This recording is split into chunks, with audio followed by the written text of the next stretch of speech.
هند ولې ښه ده؟ پاکستان ولې بد ده؟ پاکستانیانو تل افغانانو ته وایي چې تاسو ولې هند سره دوستي کوئ. راځئ چې پاکستان څه کوي او هند څه وکړل. دلته په ویډیو کې له موږ سره وګورئ. درنو لیدونکو السلام علیکم، وخت مو په خیر.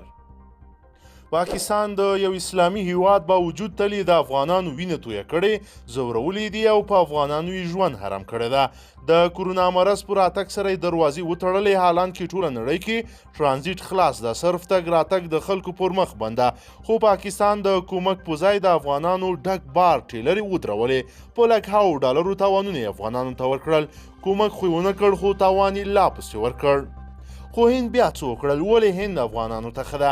د هند حکومت وایي چې په نږدې وختونو کې به افغانستان ته 50,000 ټنه غنم صادر کړي. د هندي رسنیو د راپورونو په وینا د هند حکومت پریکړه کړې ده چې په نږدې وختونو کې به افغانستان ته 50,000 ټنه غنم صادر کړي. د هند د کرنې وزیر نریندرا سینګ تومار په خپل یو ټویټ کې ویلي دی چې افغانستان ته به د ډیپلوماټیکو هوکړو پر بنسټ غنم ولیږي. هغه په خپل دغه ټویټ کې وایي چې په لومړي سر کې به افغانستان ته 50,000 ټنه غنم صادر کړي. هند دغه خبره په داسې وخت کې کوي چې افغانستان هم هیواد ته د غنمو راوړلو په برخه کې چټکتیا غواړي او په ټرانزیټ کې د اسانتیا سپارښتنه کړې ده. په افغانستان کې د کورونا وایرس له امله په یو شمېر ولایتونو کې د ګرځبندي سره سم د وړو او په ګډون د نورو خوراکي توکو بیې پورته شوي چې د غریبو او بېوزلو کسانو ژوند یې سخت کړ. که څه هم له ځینو هیوادونو سره د افغانستان لارې وتړل شوې، خو افغانستان ته صادرات بند نه شو.